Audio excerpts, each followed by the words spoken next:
Greetings, lovely people, and welcome to Fast Start Views, where today we're looking at The Flash.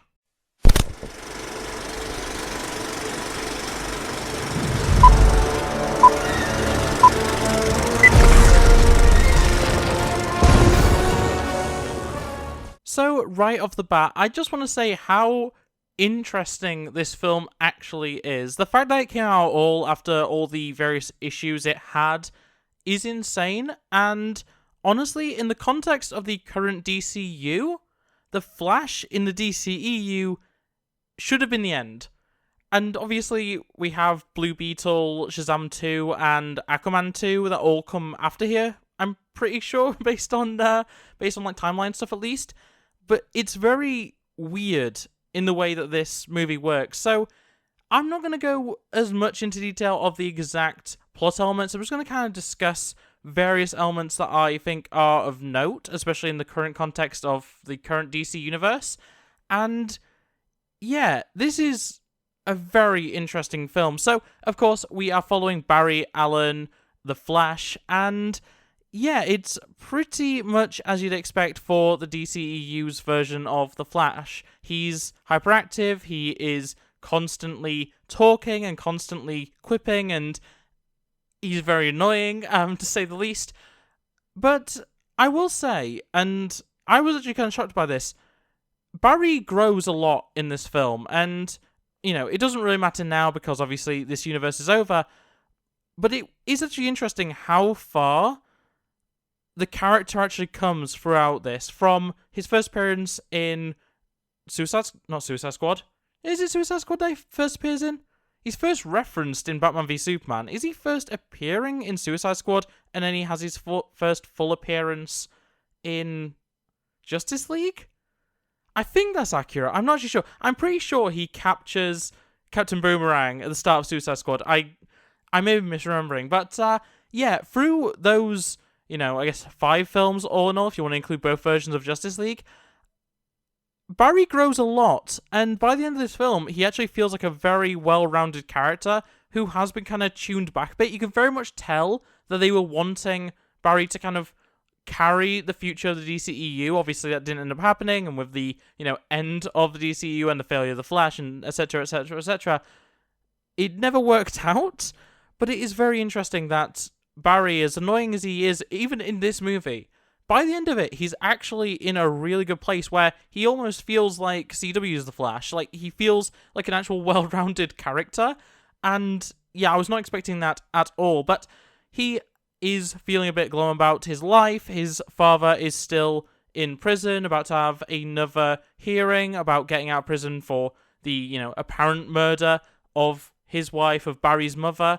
And yeah, Barry is determined to fix things, which leads him to deciding he's going to travel through time. And this is despite the, you know, warnings of Batman. And you know what? We'll rewind just a little bit, because it's very interesting how this film starts. We have Alfred Pennyworth, whatever, you know, Batman's butler, giving instructions on what the Flash needs to do to help Batman save Gotham, I suppose, from what is a, you know, bank heist gone wrong, is what they refer to it as. But this leads to some very questionable scenes of the Flash saving a bunch of CGI babies from falling from a building. It has its funny moments, I will admit. It isn't exactly devoid of humour, but it is still a very weird scene, and the fact that all the, you know, babies and also the dog that's inexplicably there are all just CGI. The Uncanny Valley is very much at play here, and this goes for a lot of other things within this film. I'll get into it in just a moment, but yeah, we have a chase between Affleck's Batman and the Falcone family, which, random inclusion in a Flash movie, but I'll take it.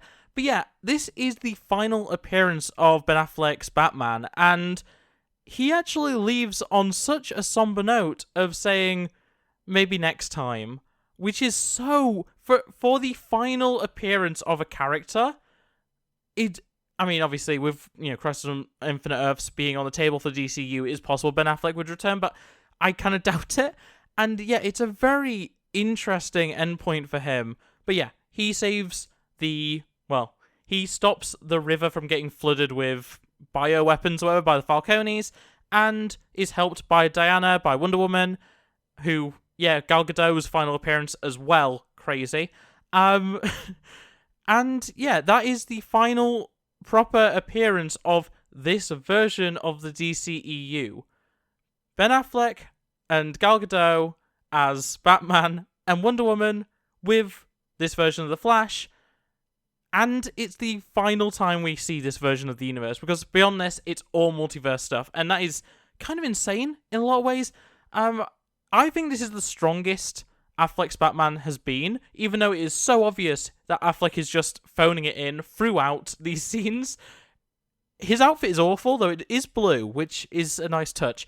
But yeah, like, genuinely, it's amazing how much like Batman Affleck feels just in this one scene. And yeah, it being the final proper appearance of Affleck in the DC universe is insane to me. But yeah, moving on from all that, I'll say back to the idea of traveling through time to, save Barry's mother. He does that. He goes back in time, he uses the Speed Force to travel back in time all the way back to when he was a child and fixing the situation that happened. So essentially, due to, and this is not really explained, so I'm just going to try and explain it as clearly as I can. Due to his mother forgetting to get extra tomatoes for the food that she was making, she sent Barry's dad out to the shops while he was gone, and Barry was upstairs, drawing in, or doing maths or whatever in his bedroom. Someone broke into the house and killed Barry's mother. Now, in the comics, this is typically Reverse Flash that does it. I don't know if that's supposed to be the case here. We don't have Reverse Flash in this film, which thankfully is, a saving grace that we don't have even more stuff piled on, because there's about to be a lot of stuff. But yeah, we don't know the exact situation that happened, but the point is, by saving his mother, he is saving his dad from prison and keeping his mother around, which is obviously a win-win in all scenarios. However, it changes time completely, and on his way back to, his present, he is pushed out by another speedster who initially I honestly did think was Reverse Flash. It isn't. It's a black speedster, and we'll get to it, as in the outfit is black. It's also just Barry. I'll throw that out right now. It is also just Barry. But yeah, he gets pushed out to when he was 18 and runs into his past self before he gets his powers, only to find out that there is not a situation where he will get his powers, and Barry then has to force his younger self to get the powers. He has to put himself in the position to get the powers with the chemicals, with the lightning, the classic comic book origin for the Flash. And yeah, this is, in a roundabout way, an origin story for the Flash. We find out how exactly he gets his powers, even if it is kind of all over the place. But within doing that, our Barry loses his powers, meaning that for most of this, we have a untrained the Flash being mentored by a powerless Flash. And it's a very weird dynamic, I will say, but this all culminates in the events of Man of Steel happening, with General Zod appearing, wanting a Kryptonian, wanting, presumably, Superman. So what does Barry do when he finds out that not only Aquaman is not a thing, but also somehow knowing that Cyborg's not a thing, even though he would be a little bit too early for Cyborg anyway? But with that being said, he then goes to the only other person that he can find, because he can't find Wonder Woman at all, and that being the one and only Batman. However, this is where things start to get a little nuts, you may say, because it is, of course, Keaton's Batman, and yeah, this was something that I already knew in great detail due to the fact that the entire marketing for The Flash at the time was that it's just another Keaton Batman movie, and honestly, it really is.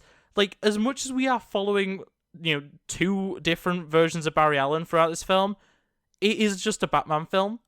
Like, the core of this film is just different Batman and slightly different Superman, but mostly it's just a Batman film that happens to focus on the Flash within this Batman story. It's very, very interesting the way it does it. But yeah, Keaton has been retired Alfred has been dead for who knows how long, and essentially he is still, Bruce. He's still the guy that Barry knows, but he now looks like Keaton. He's much older, and he is retired from being the Batman. And this all ends up with essentially Barry just taking over the Batcave for his, research, which then leads to finding out that a Kryptonian landed and was captured by the Russians. Which essentially translates to, oh, Superman must be in Russia. I honestly thought this was going to be a Red Sun situation. I thought this was going to be that Superman is actually a Russian superhero, and I'm not going to pretend I know the plot line of Red Sun. I've never read it, but I know that in that one he is a communist. He is a Soviet superhero, and he's not evil or anything. It's not that kind of story, but yeah, I was very much expecting them to go with that sort of idea, only to find out actually no.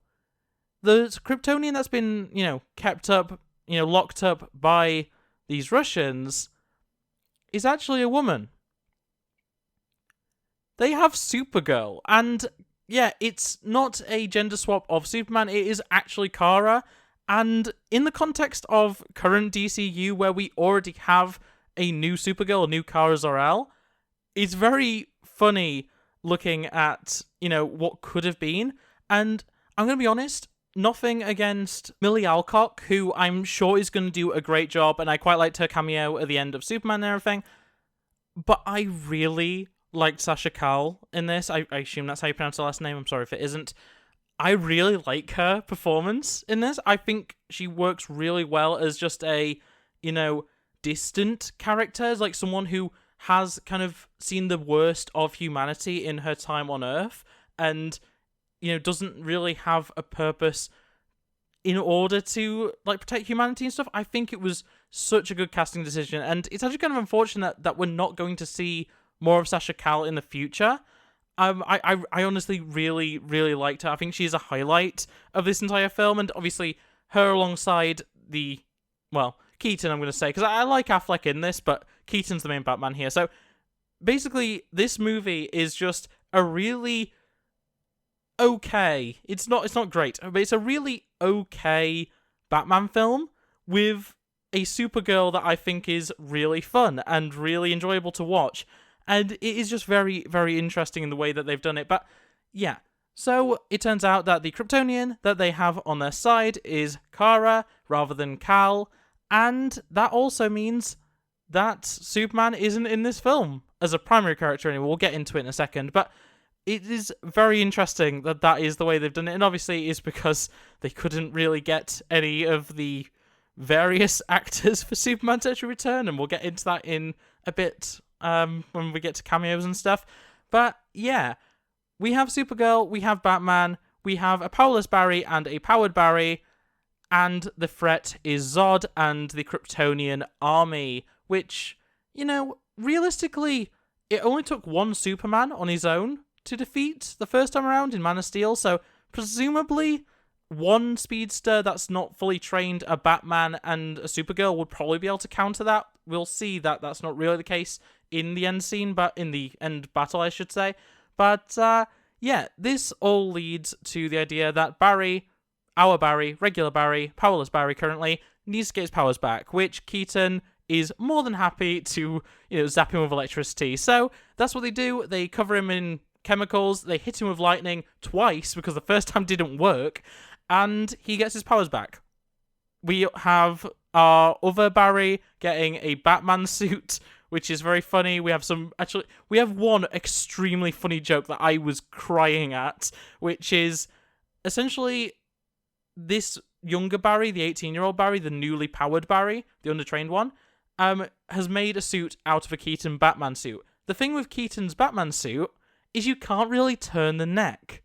It's not a thing. The neck goes into the shoulders. That is a design flaw with that suit design from the original Batman 89 film.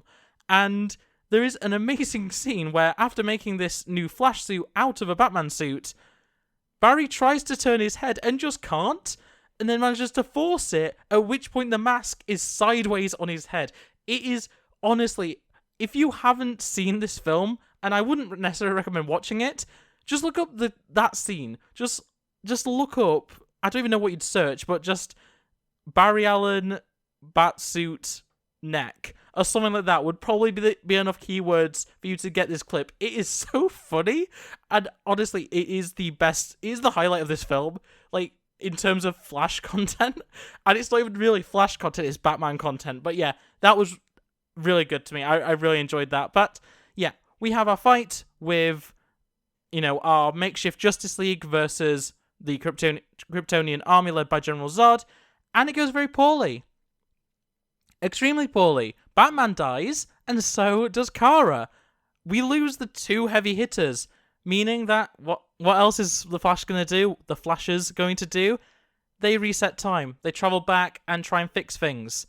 It does not work. And young Barry, as naive as he is, thinks that maybe he can fix things if he just keeps on trying. So he does.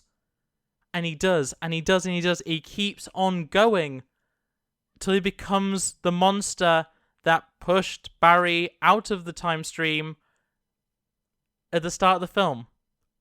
He creates his own demons, and I think that is a fascinating take on it, and I do wonder how that lines up with the idea of, like Reverse Flash and stuff, because I really thought that this, black armor, black outfitted, speedster would just be the DCEU's version of Reverse Flash. It's just a different version of Barry. And in trying to kill our Barry, this far future version, the one that has gone through all these different timelines, tries to kill Barry and is instead killing themselves by killing their past self when they sacrifice themselves. This gets really confusing very quickly, I realise, but I hope you understand what I'm saying. And breaks the loop, kills himself, essentially erases himself from time, and what else is our Barry going to do but fix everything? Going to go back and sort out the timeline, reset everything so that it goes back to how it was, where his mother dies and his dad is in prison. He does make a few changes on the way, I'll get into that in a second. But all this is after we have just seen, and this is the part that most of you will be interested in, the cameo section. So obviously this is a Crisis on Infinite Earth sort of situation. By messing with the time stream, all of reality, all the multiverse is collapsing, and we get a bunch of cameos. Namely, we get Superman George Reeves from the original Adventures of Superman. We get a cameo from Adam West Batman. We also, of course, get Christopher Reeves Superman, along with Helen Slater Supergirl in the same scene, which was kind of interesting how they did that, but I have a point that I'm getting to. Actually, no, I'll get to it now. This is obviously all done with deepfakes. Everyone I've just named is dead, I think. I'm not actually completely certain that Helen Slater is dead, but either way, George Reeves, Christopher Reeves, and Adam West are all dead, and have been for, as of the release of this film, should I say, had been dead for a number of years, or at least 5 years, I think, was Adam West. And it's kind of awful, in my opinion. I really don't like this sort of fan servicey reviving people from dead. I don't mind it too much in some circumstances. When it comes to, say, Tarkin in Rogue One, while I think it wasn't necessary and they didn't need to do it, I feel the way they did it wasn't exactly terrible. It's very minimalist. It does actually make a difference to the story having Tarkin there or not. So when it comes to Rogue One, I kind of allow it. With Carrie Fisher, it's a different story, but I'm not going to get into a Rogue One discussion right now. With this, with the fact that they are bringing back these Superman actors, a Batman actor, and a Supergirl actor as well, it very much feels like necromancy, and not in a fun, goofy D&D way. Just, it feels very disrespectful to who these people were and their history and the importance that they have to cinema in general. And yeah, it really rubbed me the wrong way seeing them. Not as much as I thought, because I had heard about some of these cameos before. Not all of them. I was actually kind of surprised by Supergirl appearance, and Adam West for that matter, because I hadn't heard about either of those being featured. But yeah, when it comes to George Reeves and Christopher Reeves, I'd already heard about them, and while it wasn't as, I feel, insulting to their memory as I expected, it still felt off. And I'm gonna just leave it at that. I don't think it was the right thing for them to do. It doesn't even look that good, and I did mention I'd get back to the CG not looking great. All of the CG for these cameos looks terrible. All of the Speed Force CG looks really, really bad for people, specifically. The actual lightning effect and time travel effect and stuff is actually alright. I don't hate it by any means. But yeah, when it comes to the people in this film that are CGI represented, they are generally really, really bad. General Zod is probably the only one I'd say looks correct, and obviously that's because they have a live actor to work from, but even then, it's just, there's so many weird things about the CG used for people in this that really just rubs me the wrong way, and I wish that they'd either done something completely different, like recasting potentially, and just having it, having context be enough, or just not have these cameos at all. I feel like that would have been probably the better thing to do, but I really can't say for sure. It's difficult to say. And then, just as a bit of an Elseworld, we also get Nicolas Cage as Superman. Now, if you don't know comic book movie history, Nicolas Cage was supposed to be playing Superman in the 90s, so prior to Returns, and if that had actually happened, it would have been insane, and I would have probably loved it, but it would also have probably been really, really bad. This is on the same sort of level as what Deadpool and Wolverine did by having Gambit, except, once again, it is done in terrible, low-quality CG, and it's really frustrating, and even Nicolas Cage has gone on record saying he didn't realise the extent to his cameo. There's an entire scene of him fighting a giant spider. He thought it was just going to be him staring at a collapsing universe, just like it is for George Reeves and Christopher Reeves, and technically what it is for Adam West. But it's not. It's not like that. It is like a fully CG scene, and it looks terrible. Even the giant spider looks terrible. It's amazing how bad some of the CG in this film actually is, and that is my biggest criticism, actually. Like, the story, all in all, isn't terrible, and a lot of the performances are pretty good, but the CG, especially for the people and creatures, is so, so bad. And yeah, it's very blatant that a lot of decisions were made late in the game to bring these characters in and bring these actors back to life, and it just wasn't given the time or money needed to actually kind of work. But with all that being said, we get to our conclusion. Barry resets the timeline, he has a heartfelt moment with his mother, and he returns back to present day, where, I didn't mention it before because it doesn't really matter, but he did kind of abandon Iris West, who's a journalist, who is typically Barry's love interest, and appears to be, in this universe as well, despite the fact that it doesn't exist anymore. But yeah, he goes back to the future and finds out he's late for the court case of his father.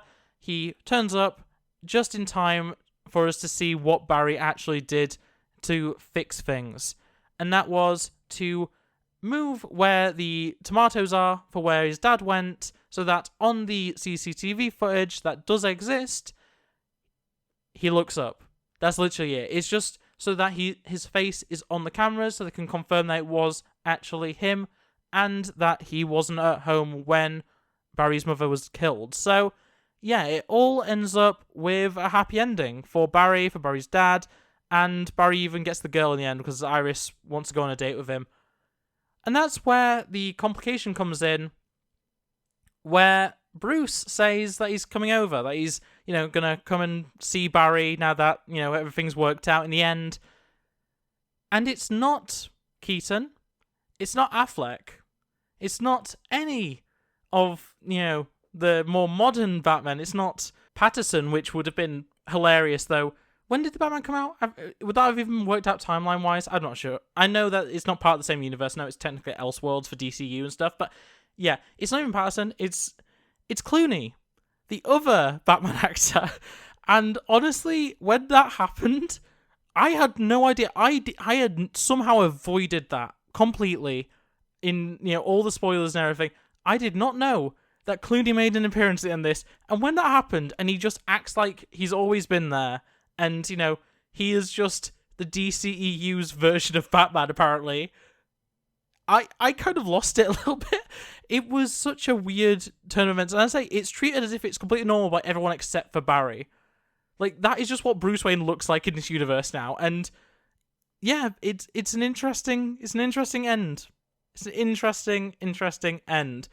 But of course, we do have a post-credit. It is just a setup for the second Aquaman movie, which I haven't watched yet. I may do a review in the future. But yeah, I wasn't a huge fan of the first Aquaman, so I'm not really pushing to watch the second one anytime soon. But yeah, it's not worth mentioning. It doesn't really matter. Momoa's going to be playing Lobo, or whatever, so it doesn't make a difference in the future. But yeah, that is The Flash. It is a mess, but I really liked it. The first, 5-10 minutes of the film where it's, the current DCEU, or should I say, at that time, current DCEU with Batfleck, with Diana, and with The Flash, and even with that version of Alfred, I thought it was pretty good. I enjoyed generally. I thought that was a good scene in general, even with the CGI babies. If you basically just take the Flash's scenes out of that opening section, it's actually pretty good, which is hilarious to say about The Flash as a movie, that it's better when you take the Flash out of it. But then it has a lot of cringe humor that I didn't really like, and I was very close to stopping the film and just not finishing it at a few points because of the cringe humor, especially early on. But as soon as we get into this alternate universe, the Keaton universe, and we're introduced to this new Supergirl, and we have the events of Man of Steel going on and stuff, I actually really enjoyed it. I thought it was a well-rounded film that just has a lot of issues. It's, the story-wise, it's actually pretty good. It genuinely has a coherent plot. It's just, do you care about it is more the issue. And I think for most people, the answer is no. For me, I do quite enjoy it. I thought it was fun. But it's not a good film. I've complained enough about the CG, but the CGI is just terrible. Is just inadequate in almost every aspect. But the acting is pretty good all round from everyone. The, stories I say is pretty good. There's some decent shots in here. The cinematography is pretty good for what it is. And in general, I don't think this is as bad as people have made out for it to be. This is an exceedingly low-rated film, and by no means am I about to say, oh yeah, it's a 5-star film. It is not. It is not even close. It's nowhere near. I would struggle. I don't think I'd even... No, I'm not even going to say it's 3.5. It's a 3-star, and that's being very generous to it. I'll get into final thoughts in a second, but yeah, this film... No wonder that this was really the point at which the DCEU ended.